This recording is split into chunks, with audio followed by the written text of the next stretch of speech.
In this video, we're going to talk about rolling.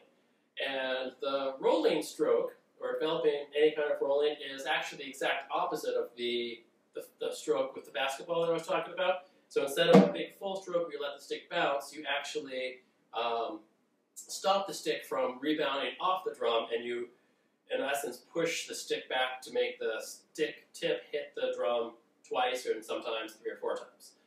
So instead of letting it bounce, you end up putting pressure on your 3 fingers behind. So instead of letting the stick bounce and come up, you put the pressure there, and you let the stick ends up hitting the drum more than once.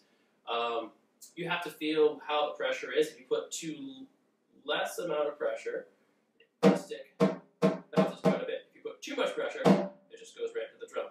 So you have to adjust. You have to listen to how you are your stroke, and listening if you're getting 1 bounce, 2 bounces, 5 bounces, or it's just getting stuck on the drum.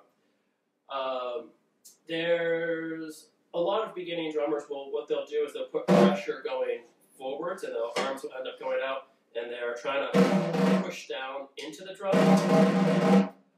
And that is okay for beginning, and it makes a decent quiet roll, but it's almost impossible to play a loud roll with the pressure of going forwards. And a lot of times I'll see beginning drummers go like this, and they'll push forward on the stick, but it's the exact opposite. So instead of, if you think of it as a seesaw, so instead of pushing forward there, you want to pull up on this side. And it has the same effect, but it will allow you to play a lot louder later on.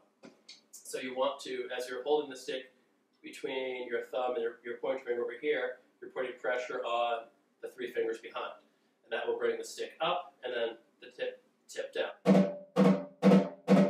it'll allow you to play a double stroke roll or a multiple bounce stroke roll with more volume.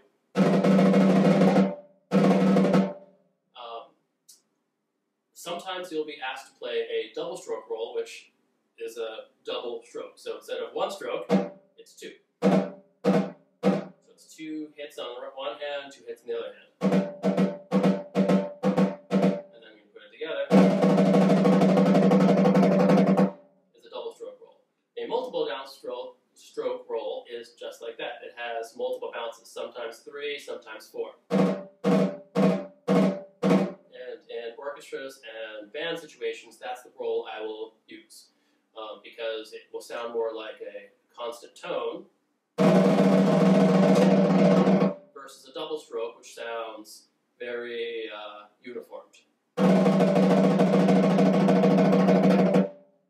But in different situations, a double stroke roll is necessary. Definitely for a marching band situation where you want to have as many snare drums you have in the line playing the exact same rhythms and the same notes, you want to have that to be a double stroke roll. But in many orchestral settings, I would like to use the multiple bounce. We're going to do one exercise where it's going to be 1 measure 4/4 of 1/8 notes, and you're alternating hands. And the first measure is going to be the full stroke. The second measure, we're going to buzz those strokes. So you're going to put the pressure on the back. It's not going to sound great as we start at that tempo, but it's, again, a learning process. So you're going to be doing full strokes, and then buzz.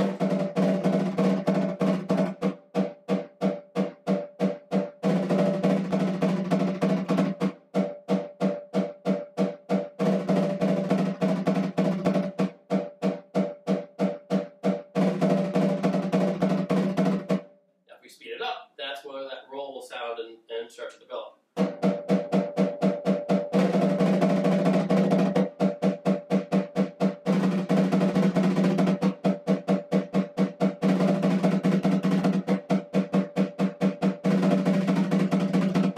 then we speed up to the tempo you want to be playing the roll.